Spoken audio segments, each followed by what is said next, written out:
So first of all, I just want to thank Elon for coming. Hungry. Absolutely. You didn't even have dinner, and we didn't even feed you No, properly. sorry to be a bit late. Oh no. I just came from the Tesla factory in Fremont. Yes. Was something wrong?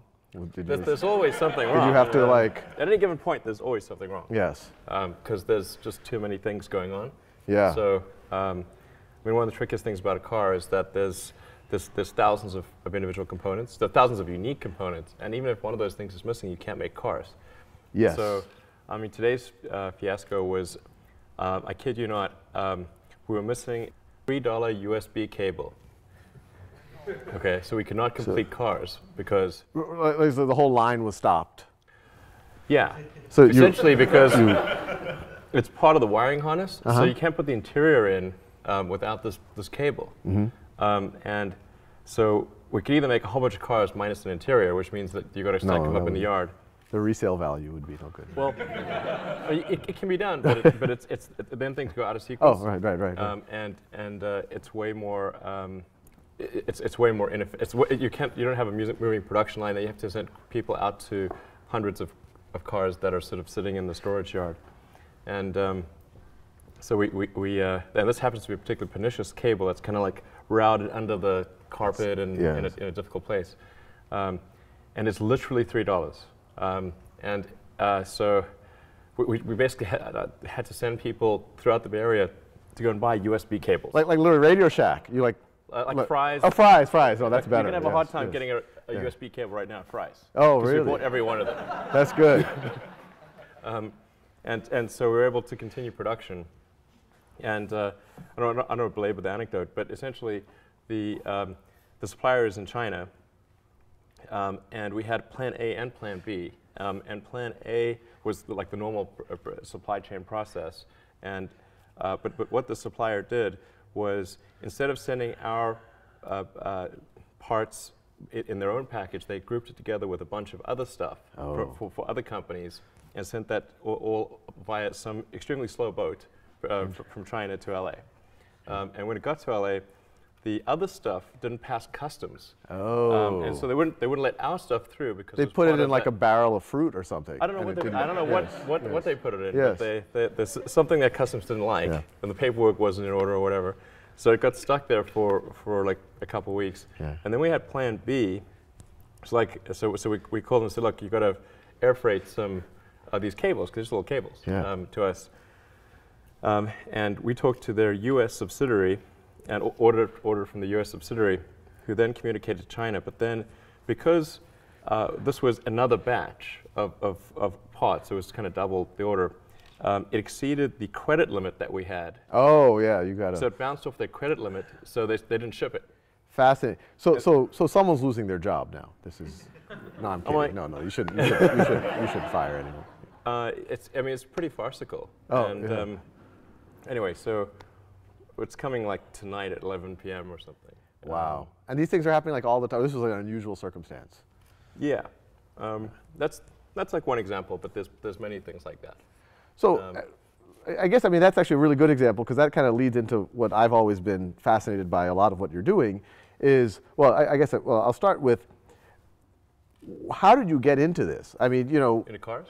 Into cars, into taking over NASA, not taking over NASA, right. No, being a contractor for NASA. For the record, we're not taking over NASA. You're not taking over NASA. They're an independent organization. But you all are becoming a major provider of services for NASA. Obviously, kind of internet payments and payments generally. These are three completely different spaces. I think a lot of people would not take someone seriously if they kind of had a business plan in one of these. Right. Sorry to eat. You take your time. What was your? Did you always think you were going to be doing this, or when did it dawn on you that you would try to revolutionize three industries? Well, when I was in college, I didn't actually expect to do it. So it was not like this is some long fulfilled expectation. But when I was in college, I thought about what are the areas that would most affect the future of humanity, in my opinion. And the three areas were the internet, sustainable energy, and space exploration, particularly if humanity becomes a multi-planet species. There's kind of like a pretty substantial bifurcation in our sort of future if we're either out there among the stars on multiple planets, or if we're confined to Earth until some obviously eventual extinction event. Yeah. Not that I'm pessimistic about life on Earth. I mean, I think some things are likely to be good. But even more likely to be good by far. Yellowstone's due for an explosion every several hundred thousand. Exactly. Shantanu knows about that. Yeah. Yeah. It's been 700,000 since. Right. Yeah. Right. But yes. Yeah. Super volcano, for those of you who don't know, it would envelop the, well, sorry. Yeah, no, exactly. Yeah. I know exactly what you're talking about. Exactly. So we read the same books, I can tell. Right, absolutely. Yes. I mean, something bad is bound to happen if you give it enough time.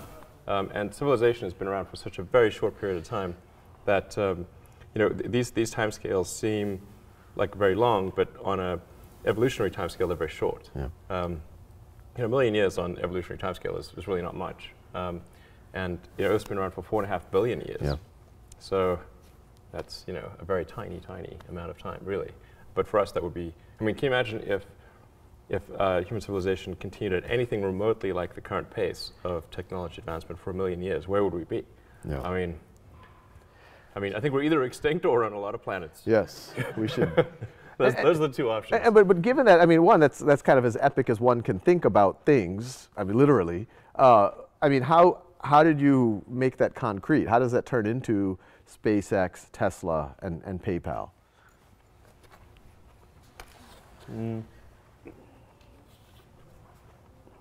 Well, so I thought about these things kind of in the abstract, not from the expectation that I would actually have careers in those arenas, but I wanted to be involved in at least one of them. Mm-hmm.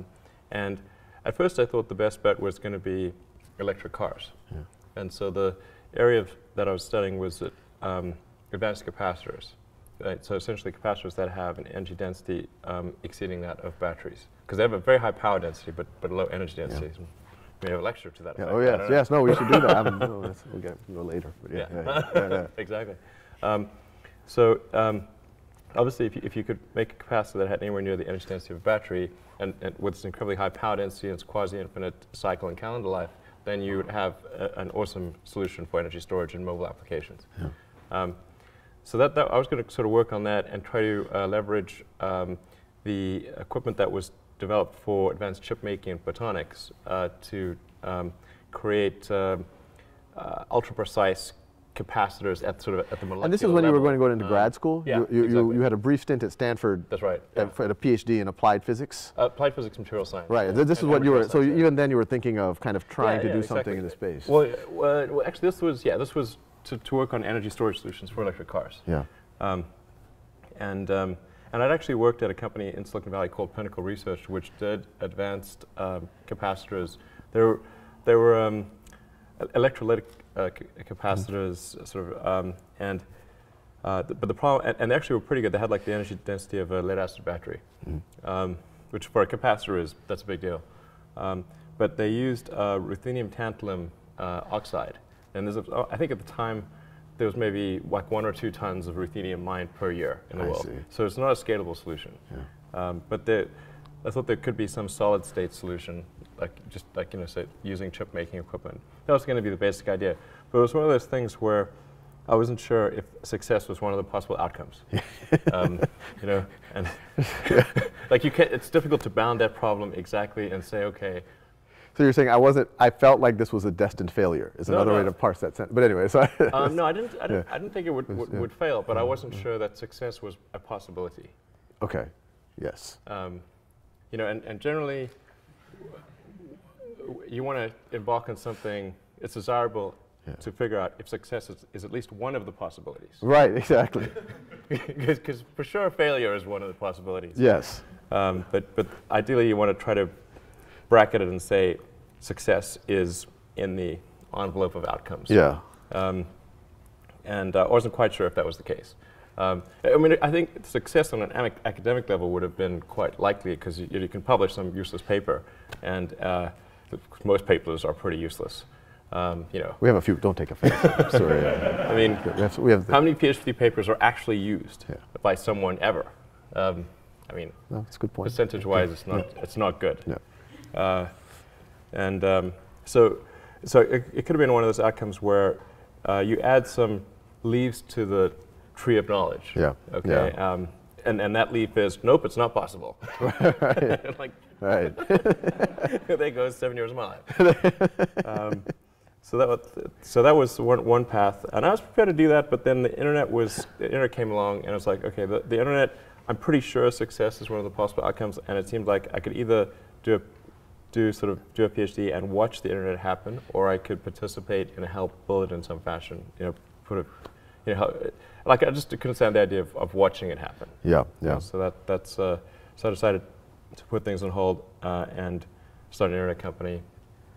And that was kind of we worked on internet, like publishing software, maps and directions, yellow pages, kind of things. Yeah. And we had as investors and customers the media companies, so like New York Times Company, Knight Ridder, Hearst. And this was just at the early stages. I mean, this was like late 95. 95. Oh, so it's really early stages. That's really out the gate. Yeah, yeah, absolutely. Yeah. And so then the reason we worked with the media companies is because we knew they had money. Like there was no advertising money in 95. Right, right. In fact, the idea of advertising the internet seemed like a ridiculous thing to people. Obviously not so ridiculous anymore, but at the time it seemed like a very unlikely proposition. And a lot of the media companies weren't even sure that they should be online. Right. Like what's the point of that? Yeah. And did y'all think that PayPal was just going to be a simple little internet way to, or do you think it was going to turn into the major kind of transaction processing engine that it is right now? I didn't expect PayPal's growth rate to be what it was. Yeah. So, and that actually created major problems. So we started PayPal on University Avenue. Oh. Yeah. After the first month or so of the website being active, we had 100,000 customers. Really? Wow, I didn't realize it was. Yeah, it was nutty. Oh, wow. And how did it start? How did people just even know to use it? And I mean, obviously, both buyer and seller have to be involved. Yeah.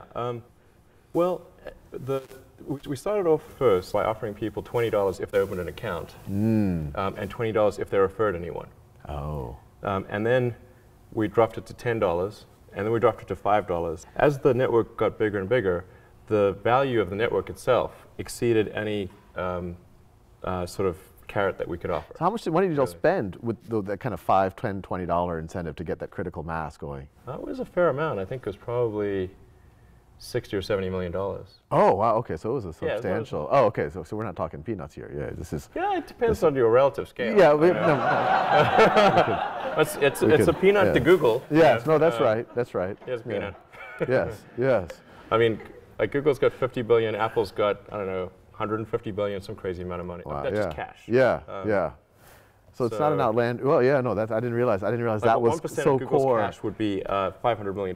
So that's 0.1% of Google's cash. That's true. You're right. That's inexpensive. It's relative to them, it's pretty inexpensive. Yeah, well, that's right. And then we just did a bunch of things to decrease the friction because it's just like bacteria in a petri dish. Yeah. So what you want to do is try to have one customer generate like 2 customers. Yeah. Okay, or something like that, maybe 3 customers ideally.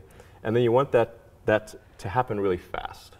You could probably model it just like bacteria growth in a petri dish. And it'll just it'll expand very quickly until it hits the sides of the petri dish. And it just slows down. And then after PayPal, I mean, to some degree, especially us in Silicon Valley, we kind of understand the internet. We know people. I mean, PayPal's obviously of a scale that is noteworthy. But then SpaceX just seems really, like how did you decide that I'm definitely going to do that?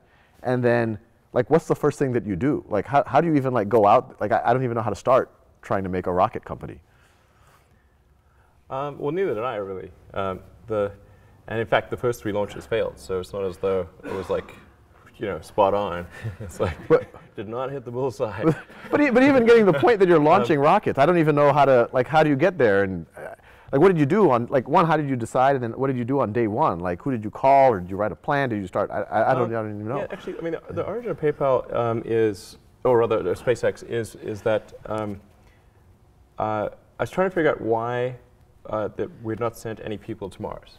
Because the obvious next step after Apollo was to send people to Mars. So, but what in fact happened was that we sent a few people to the moon, and then we didn't send anyone after that to the moon or Mars or anything. But if you'd asked people in 1969, what would 2013 look like? They would have said there'll be a base on the moon.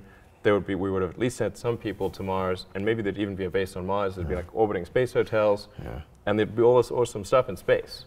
And that's what people expected. And if you'd said, well, actually, the United States in 2013 will not be able to send anyone to orbit.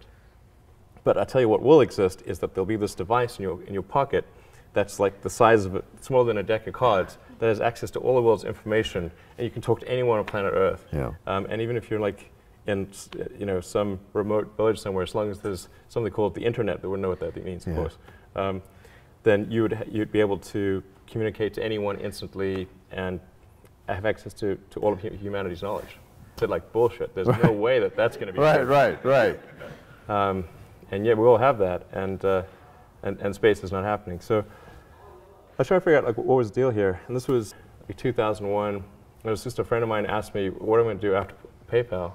And I said, well, I've always been interested in space, but I don't think there's anything that an individual could do in space because it's the province of government, and usually large government. But I'm curious as to when we're going to send someone to Mars. So I went to the NASA website, tried to figure out like, where's the place that tells you that, and I couldn't find that.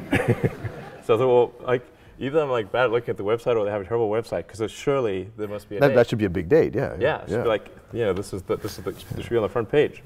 And then I discovered actually that NASA had no plans to send people to Mars, or even really back to the moon. So this was really disappointing. I thought, well, maybe this is a question of national will. Like, do we need to get people excited about space again, and try to get NASA a bigger budget, and then we would send people to Mars. And so I started researching the area, becoming more familiar with space, reading lots of books, and came up with this idea to do something called Mars Oasis, which was to send a small greenhouse with seeds and dehydrated gel. Upon landing, you hydrate the gel. You have green plants on a red background, and the public responds to precedents and superlatives. So we'll be the first life on Mars, the furthest that life's ever traveled, and you'd have this money shot of green plants on a red background. So that seemed like it would get people pretty excited. So I started getting into this and trying to figure out, okay, well, can I afford to build the spacecraft? Because I had some money as a result of PayPal, but it had to fit within that budget.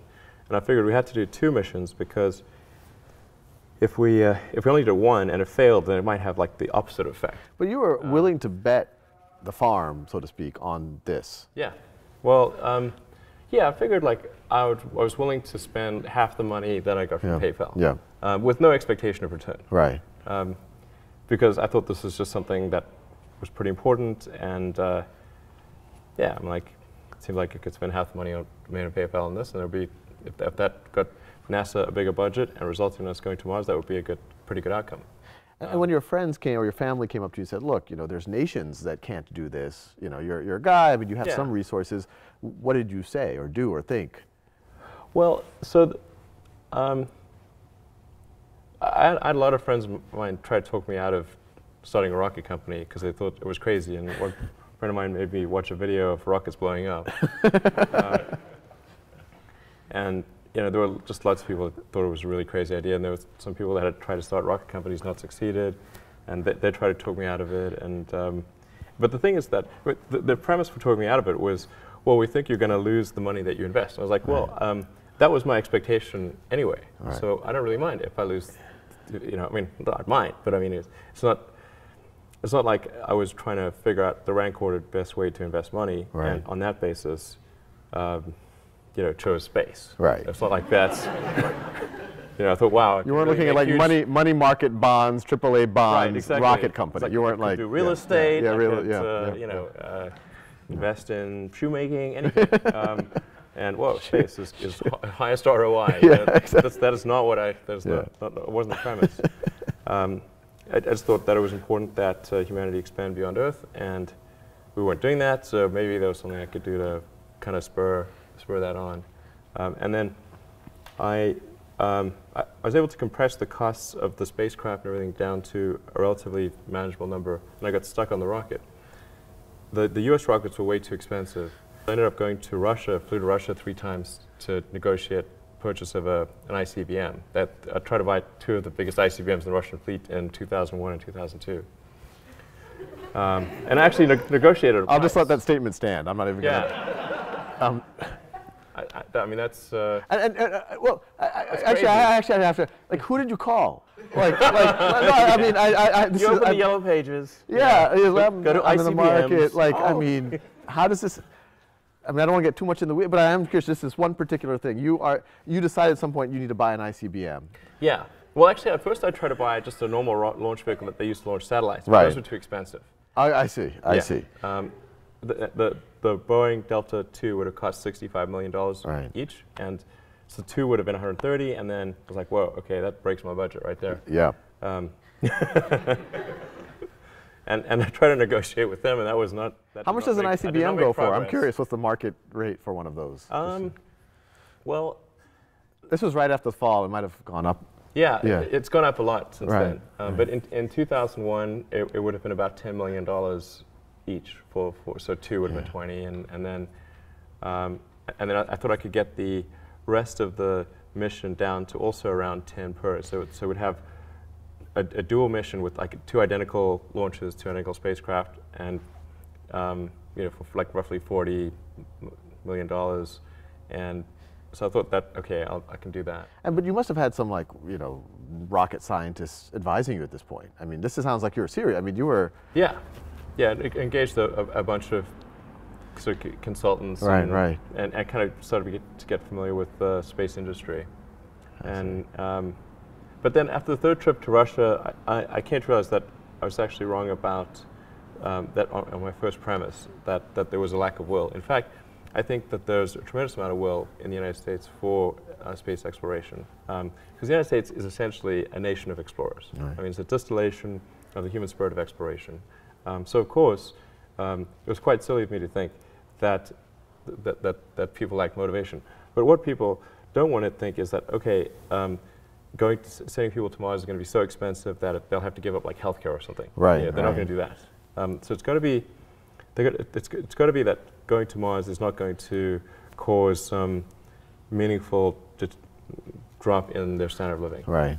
So if it's like maybe 0.25% or 0.5% of GDP, something like that is palatable. Right. Anyway, so I thought, okay, it's not really going to maybe matter that much if I do this mission, because what really matters is having a way. So I was wrong. I thought there wasn't enough will, but there actually was plenty of will if people thought there was a way. So then I said, okay, well, I need to work on the way. Yeah. How hard is it really to make a rocket? In historically, all rockets have been expensive. So therefore, in the future, all rockets will be expensive. But actually, that's not true. If you say, what is a rocket made of? And say, okay, it's made of aluminum, titanium, some copper, carbon fiber, if you want to go that direction. And you can break down and say, what is the raw material cost of all these components? And if you have them stacked on the floor and could wave a magic wand so that the cost of rearranging the atoms was 0, then what would the cost of the rocket be? Yeah. And I was like, wow, okay, it's really small. It's like, 2% of what a rocket costs. Right. So clearly, be in how the atoms are arranged. Right. The other, so you got to figure out sort of, okay, how can we get the atoms in the right shape much more efficiently? Yeah.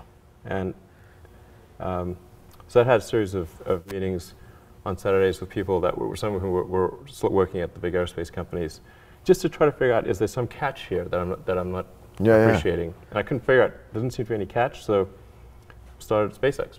And you ended up building. I mean, you had some failures, but obviously some huge successes. What was the cost that you were able to build this rocket for relative to what they were being built for before? So let's see.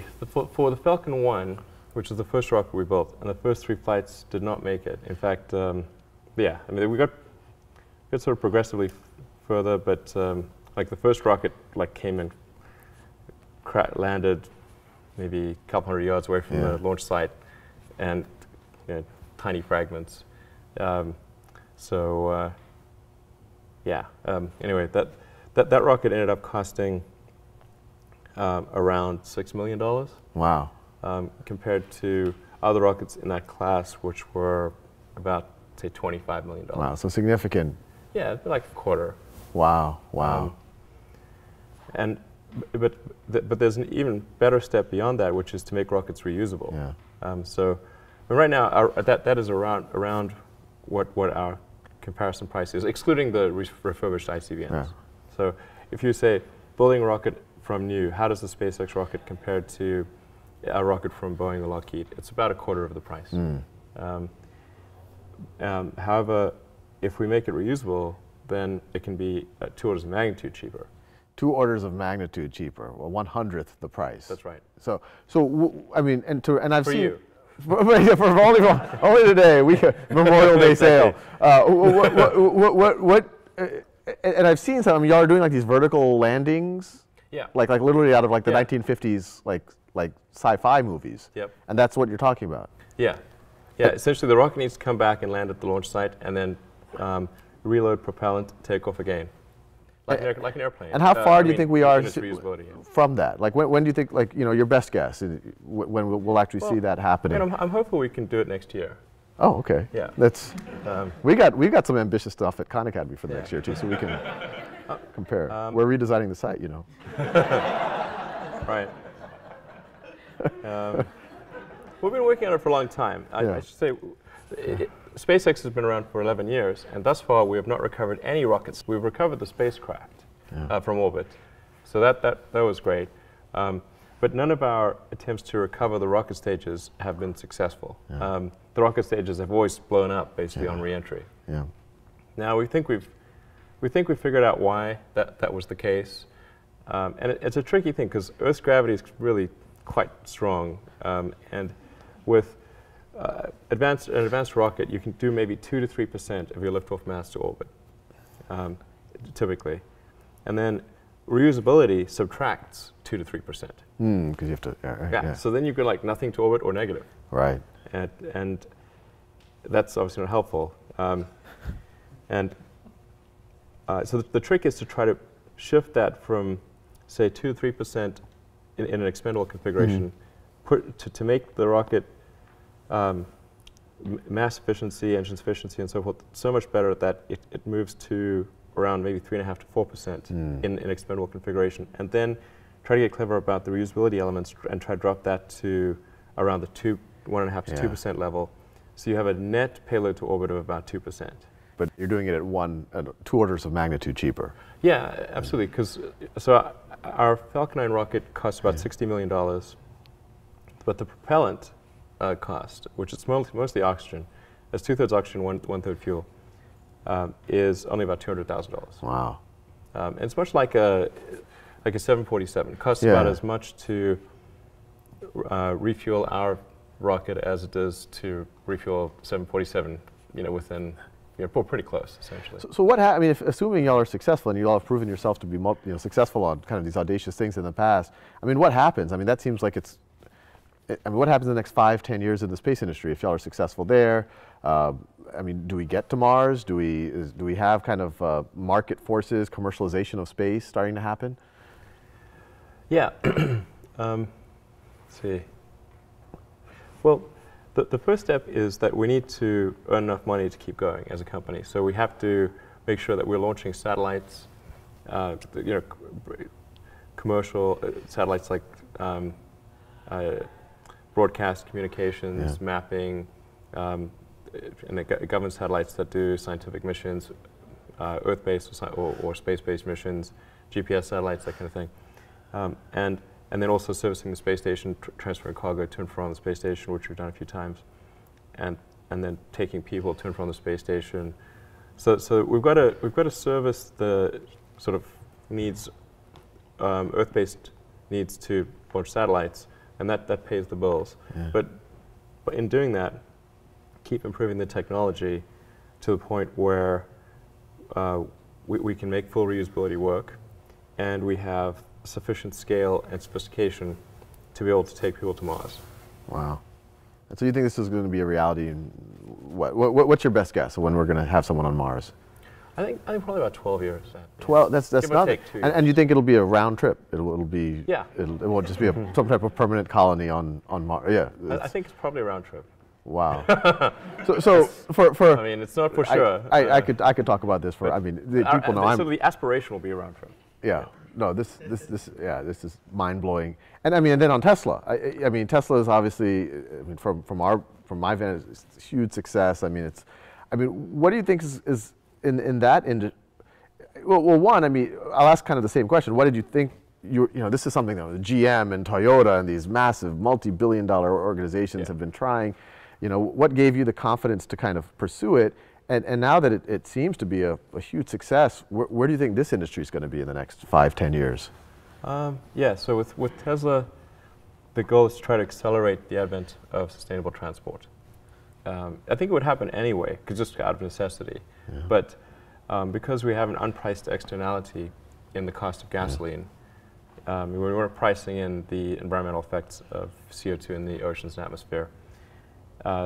That's causing the normal market forces to not function properly.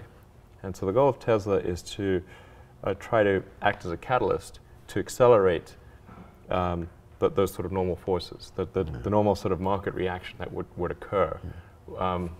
We're trying to have a catalytic effect on that. Yeah. And try to make it happen, I don't know, maybe 10 years sooner than it would otherwise occur. Yeah. That's the goal of Tesla. So that's the reason we're making electric cars and not any other kind of car. And we also supply powertrains to Toyota and to Mercedes and maybe to other car companies in the future to accelerate their production of electric vehicles. So that's the sort of goal there. And so far it's working out pretty well. I mean, I just saw a news report earlier today that y'all are sold more Model S's than y'all are leading that segment of the industry, that the Mercedes S-Class, the BMW 7 Series, or the Lexus LS 400 or whatever it is. Yeah, actually that seems to be the case. And it's, yeah, I didn't realize they sold so few cars in that segment. That's because we don't sell that many cars. We sell 5,000 a quarter, 20,000. Well, out here they seem like, every year. Yeah, I mean, well, this is our home. Yeah. It's our home team, so it's, we better sell that in the Bay Area. Yeah. We're like, no, but that's, and well, I mean, it's a similar thing. I mean, how did you start? What gave you the confidence? And I mean, do you see yourselves, I mean, as kind of a major automotive mainstream brand in 5-10 years? All the way down to kind of the competing with the Honda Accords and Civics?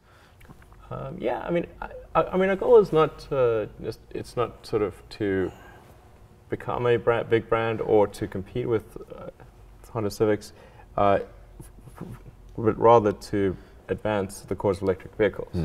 So we're just going to keep making more and more electric cars and driving the price point down until the industry is very firmly electric, like maybe half of all cars made are electric or something like that, which is not to say that we expect to make half of all cars. We want to just have that catalytic effect until at least that occurs. And I think at the point at which there's, we're approaching half of all new cars made are electric, then I think I would consider that to be kind of the victory condition. Wow. So the faster we can bring that day, the better. Wow. When would be your guess when that happens? Well, I made a bet with someone about 3 years ago that it would be sooner than 20 years. So it's 17 years from now. But that's, I think, that's conservative. I think it's probably, maybe 13 or 14 years, something like that. Right about the time. It's going to happen right when we're going to Mars. It'll be exciting times. Yeah. This will be true. It just could. Yeah. Exactly. As I was thinking about that, it was like, those time frames are kind of coincident. Yeah. Yeah. I mean, the nature of new technology adoption is it tends to follow an S-curve. So what usually happens is people underpredict it in the beginning because people tend to extrapolate on a straight line, and then they'll overpredict it kind of at the midpoint, and because there's late adopters, and then it'll actually take longer than people think at the midpoint, but much shorter than people think at the beginning. Yeah. But I'm pretty excited about how things are going. It's in fact, I think I think that the pace of technology improvement is in energy storage, electric energy storage is really moving faster than anyone thinks. Wow, wow. And I got one more. What are we doing on time? Where's Esther? 9 o'clock. So how much time do you have? I want to make sure people. Well, I guess maybe another 15 minutes. Oh, okay, okay. So I'll finish with one last question, then we'll open it up. I mean, what advice do you have for us at Khan Academy? I mean, you guys seem to be doing really great. So yeah. I was wondering if you had advice for me. Oh no, well. Cool. Yeah, I mean, it seems like you're doing an amazing job of really super leveraged. You know, I mean, obviously a small team, and you're having a dramatic effect on. Yeah, half these people don't even work here. They're just like, so like it's even, yeah. Right. It's right. So it's I think very impressive thing you're doing to spread knowledge and understanding, you know, throughout the world. The universe soon. Throughout the universe, if you exactly. Hold up your end of the bargain. Yeah. I mean, it's actually kind of funny. Like you know, if you think of like what is education, like you're basically downloading data and algorithms into your brain, and it's actually amazingly bad in conventional education because like it shouldn't be like this huge chore. So you're making it way better. But I mean, I think a lot of the things that I would say you've probably heard 100 times, and in effect are if not doing. Like the more you can gamify the process of learning, the better. Like for my kids, I do not have to encourage them to play video games. Yeah. Okay, yeah. I have to like pry them from their hands, like crack. Yes, you know? yes. It's like drop that crack needle. Yeah, yeah. You have that problem at your house too. Yeah, yes, exactly. The crack is addictive. Yeah. So it's it's to the degree that you can make somehow learning like a game, then it's better. And I think unfortunately, like a lot of education is very vaudevillian. You've got someone standing up there kind of lecturing at people, and they've done the same lecture 20 years in a row, and they're not very excited about it. And that lack of enthusiasm, is conveyed to the students. They're not very excited about it. They don't know why they're there. Like, why are we learning this stuff? We don't even know why.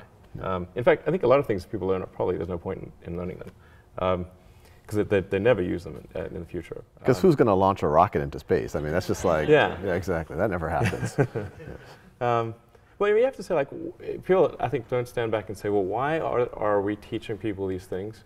And we should tell them probably why we're teaching these things. Because a lot of kids are just in school kind of puzzled as to why they're there. And I think if you can explain the why of things, then that makes a huge difference to people's motivation. Yeah. Then they understand purpose. Yeah. So I think that's pretty important, and just make it entertaining. But I think just in general, like conventional education should be massively overhauled, and I'm sure you very much agree with that. But yeah, I mean, the analogy that I sometimes use is like, you've seen like Batman, like the Chris Nolan movie, like the recent one, and it's pretty freaking awesome, right? And you've got incredible special effects, great script, multiple takes, amazing actors, and great sound, and it's very engaging. But if you were to instead say, okay, that even if you had the same script, so at least it's the same script, and you said, okay, now that script, instead of having movies, we're going to have that script performed by the local town troupe. Right. Okay, and so in every small town in America, if movies didn't exist, they would have to then recreate The Dark Knight. Right. With like home sewn costumes and like jumping across the stage, and not getting their lines quite right, and not really looking like the people in the movie, and no special effects and everything. Yeah. I mean, that would suck. It would be terrible. That's right. That's Very. That's education. That's education. So with that, and I apologize to all of you guys for hogging up all of the time, because obviously I could talk for hours about this stuff. But I mean, we do have time, I think 5 or 10 minutes for a handful of questions. If none of you all have any, I have about 9 more, but yes. Yeah, so I noticed I picked up 2 kind of themes from what you were discussing. One was somewhat audacious goals, and the other was, I don't think I heard you use the word profit in anything that you spoke about. You seem to be, each thing is pointed at like reinvigorating an industry or bringing back space missions. How much of your success do you attribute to having really audacious goals, or versus just not being focused on the short term, money coming in, or I don't know, investors? Unfortunately, one does have to be focused on the short term and money coming in when creating a company, because otherwise the company will die.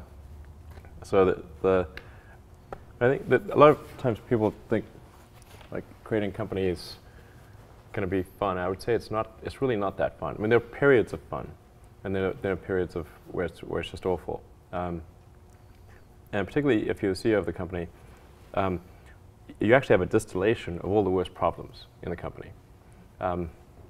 There's no point in spending your time on things that are going right. So you only spend your time on things that are going wrong. And there are things that are going wrong that other people can't take care of. So you have like the worst. You have a filter for the crappiest problem in the company, the most pernicious and painful problem. So I wouldn't say I think you have to feel quite compelled to do it, and have a fairly high pain threshold. And there's a friend of mine who says like starting a company is like staring into the abyss and eating glass. And there's some truth to that. The staring into the abyss part is that you're going to be constantly facing the extermination of the company, because most startups fail. It's like 90%, arguably 99% of startups fail. So, that's the staring into the abyss part. You're constantly saying, okay, if I don't get this right, the company will die. It can be quite stressful. And then the eating glass part is you've got to do the problems. You've got to work on the problems that the company needs you to work on, not the problems you want to work on. And so that's you end up working on problems that you'd really wish you weren't working on. And so that's the eating glass part. And that goes on for a long time. So how do you keep your focus on the big picture when you're constantly faced with, we could be out of business in a month? Well, it's just a very small percentage of mental energy is on the big picture. Like you know where you're generally heading for, and the actual path is going to be some sort of zigzaggy thing in that direction. And try not to deviate too far from the path that you want to be on, but you're going to have to do that to some degree. But I don't want to diminish the. I mean, I think the profit motive is a good one if the rules of an industry are properly set up. So there's nothing fundamentally wrong with profit. In fact, profit just means that people are paying you more for whatever you're doing than you're spending to create it. That's a good thing. and if that's not the case, then you'll be out of business, and rightfully so. Because you're not adding enough value. Now, there are cases, of course, where people will do bad things in order to achieve profit, but that's actually quite unusual. I mean, because usually the rules are set up mostly correctly, like not completely, but mostly correctly. Well, I think we have time for one more question. Joel, yeah, I have an important one. Okay, very good. Yes. Okay, so a few months ago you teased Hyperloop, and we haven't heard anything since. So first of all, a few of us engineers were talking about it, and I think we have a few ideas if you need help. But if you feel comfortable, maybe you could tell us a little bit more. I was reading about the California high-speed rail, and it was quite depressing, because California taxpayers are going to be on the hook to build the most expensive high-speed rail per mile in the world, and the slowest, which is, those are not the superlatives you want. And it's like, damn it, like we're in California, we make super high-tech stuff. Why are we going to be spending now the estimates are around $100 billion for something that will take 2 hours to go from LA to San Francisco. I'm like, okay, well I can get on a plane and do that in 45 minutes. It doesn't make much sense. And isn't there some better way to do it than that?